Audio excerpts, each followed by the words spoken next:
are you? I'm very good, thank you. So this is Jessica, and she happens to Hello. be one of my tarot and astrology students, okay? But she's here today because Jessica's got something that she can teach me for a start, and also kind of anybody else that's out there. She's very happy to talk about it. And there is a very, very kind of distinct connection between this and why you're learning the tarot and astrology. And I'm going to let you do most of the talking, Jess, but tell us what it is that you've been practicing for the last few years. So for the last few years, I have been working with the Wheel of the Year, which is often associated with Wicca, and it's often associated with paganism and neo-pagan kind of traditions. And the Wheel of the Year, I'll show you a picture, but the Wheel of the Year is basically a way of working with the year as we know it, but it's about splitting your year up into 8 sections or seasons. So there are 4 big Sabbaths. It would be like the pagan or the Wiccan term for it, and they would be Yule, which is Christmas essentially, or the winter solstice, depending on your kind of persuasion, Ostara or Easter, which is the spring equinox, Litha, which is the summer solstice, and Mabon, which is the autumn equinox. And those are kind of like the greater kind of pagan or Celtic solstices, but obviously they've got Christian connections as well, because we all, well, not all, but lots of us celebrate Christmas and lots of us celebrate Easter, whether we're religious or not. Right. Worked within that, in between those massive solstices and equinoxes, there are kind of the lesser festivals. That doesn't mean they're not as important, it just means that they're kind of gateway times. They are like smaller times. And the one that I'm going to talk to us all about today is Imbolc. And Imbolc is kind of like, it's a February festival, and it's also associated with Aquarius, which is very key at the moment. So yeah, it's a big thing, and it's kind of like, some people think of it as the height of winter, but other people think of it as the very start of spring, and that's how I prefer to work with it, the very start of spring. Lots of people think that Easter or Ostara is the start of spring, but And I wouldn't. What is it that kind of triggers, you know, like when we get to kind of 25th of December, we call that Christmas Day. So like sticking with Imbolc, Yeah. how do we know it's Imbolc? What's the kind of symbol that we've arrived at Imbolc? So Imbolc starts on the 1st of February. It starts, and some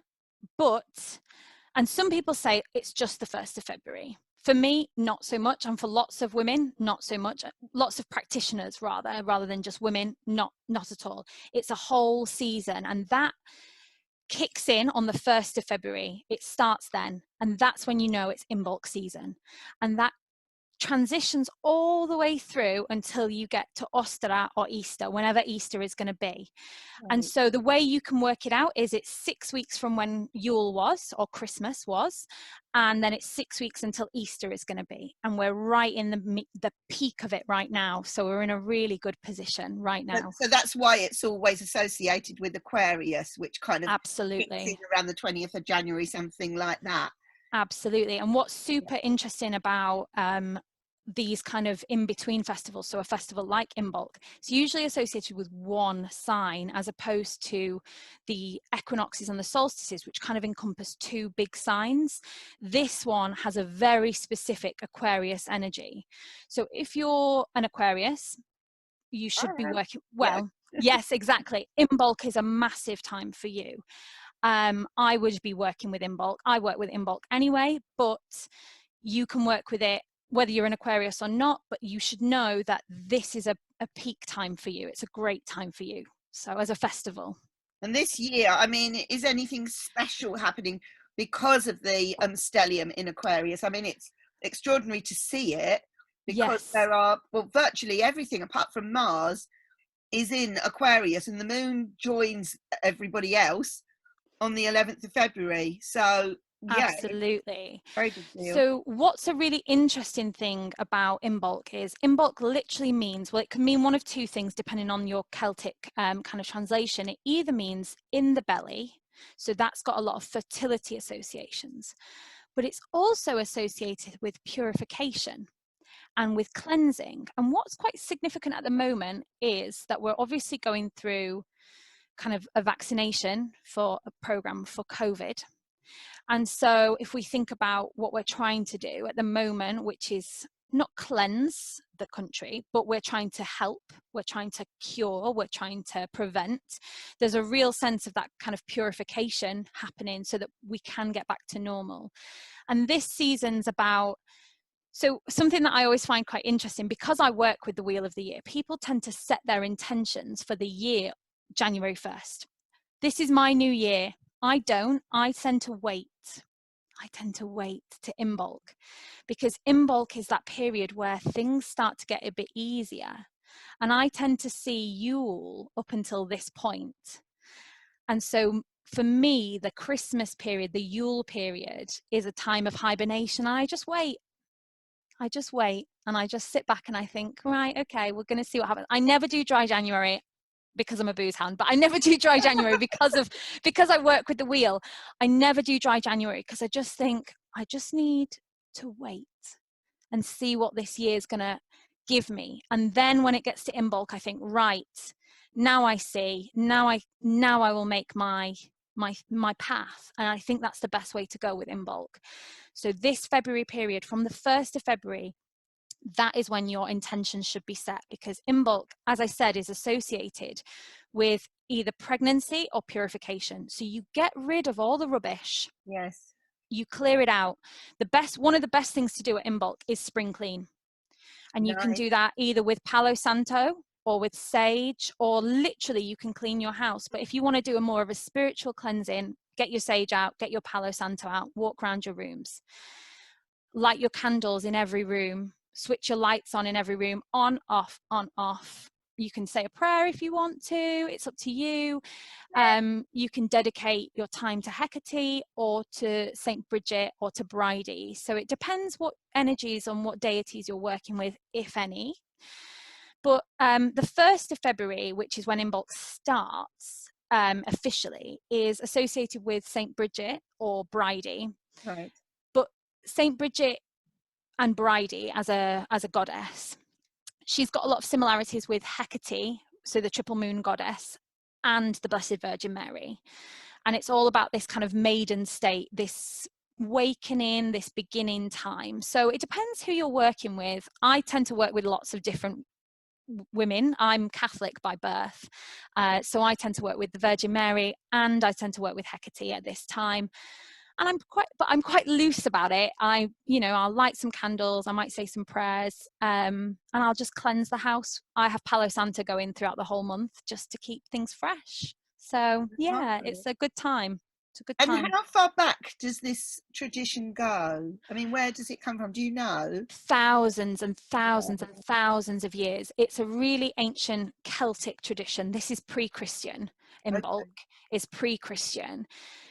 And so what's really interesting is Bridie as a deity, or as a deity, however you want to say it, we have evidence of that, of her being worked in with the Celts. So Boudica would have worked with this deity, and her kind of symbol might have been the hare, but it would also have been the moon.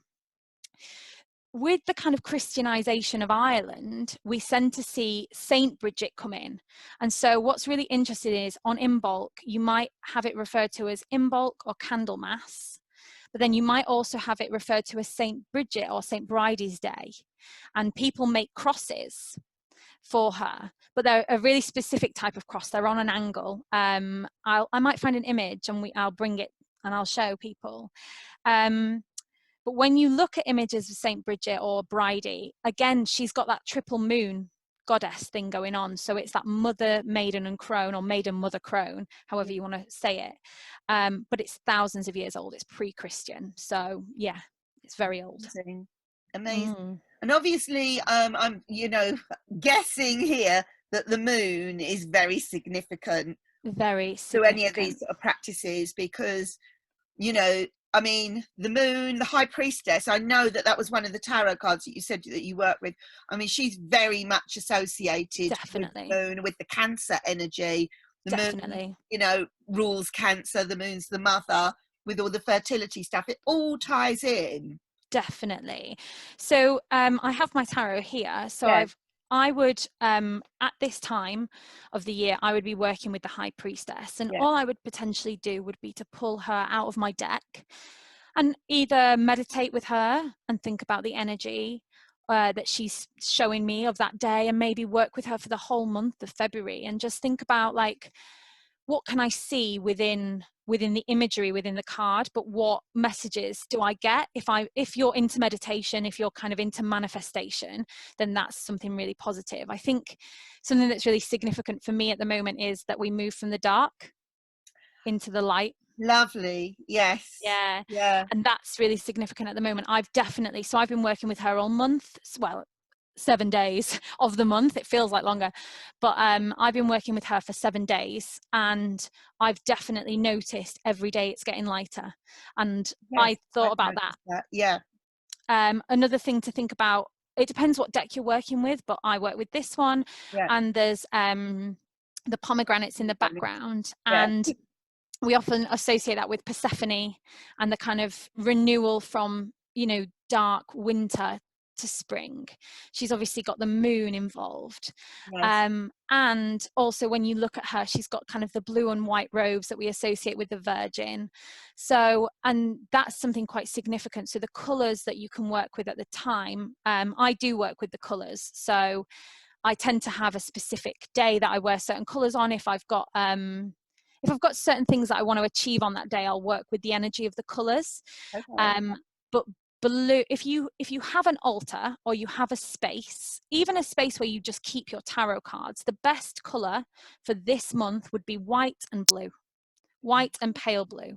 So burning lots of white candles, wrapping your tarot cards in a blue cloth, wrapping your altar in a blue cloth, lighting white candles, because that all works with the energy of the moon, and the moon loves those colours. And I'm not saying that all of a sudden everything will change, but definitely the energy in that space is, I think, charged and energized by those colours.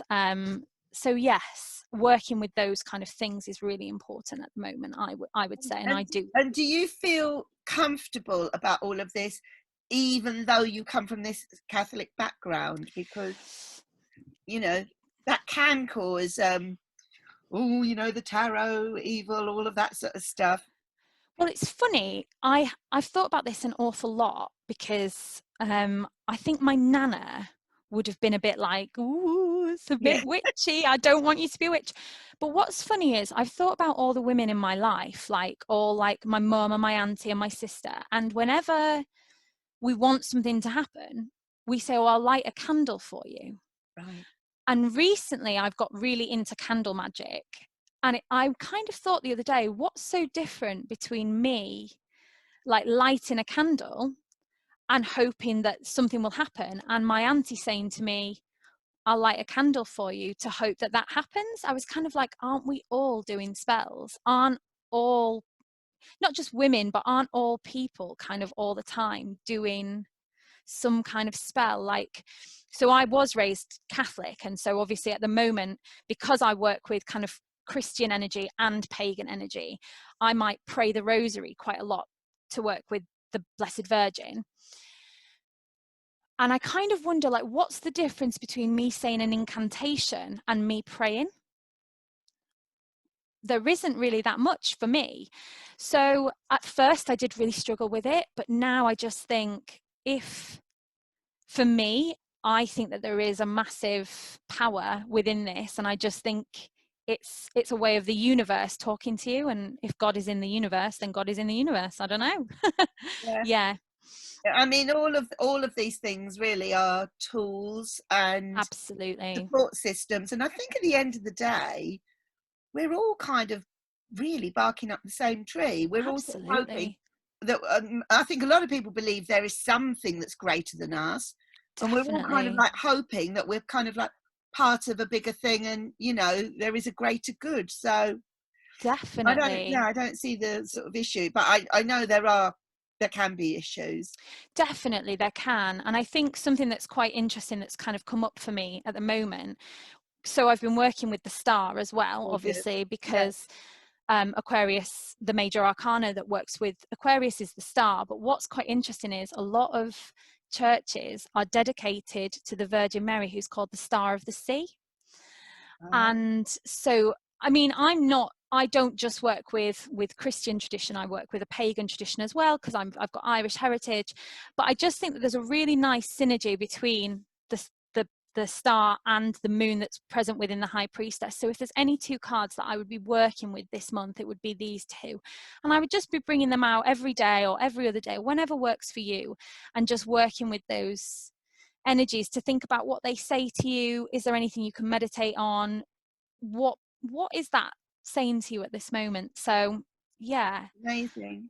And I think if you're doing tarot readings at the moment, don't be surprised if a lot of feminine stuff comes up. Don't be surprised if a lot of kind of Aquarius things appear. So kind of deep thoughts, intellectual things to do with, you know, maybe higher education appears. Yeah, did you feel any kind of shift? I mean, it's still going on, obviously, with the kind of Jupiter and Saturn going into Aquarius, you know, recently. Definitely, things have been moving very quickly, actually, for me, in lots of different areas. And Aquarius has actually gone into my 7th house. So and obviously that's the relationship house and whatever. So lots of things have been moving quite quickly for me in that kind of space.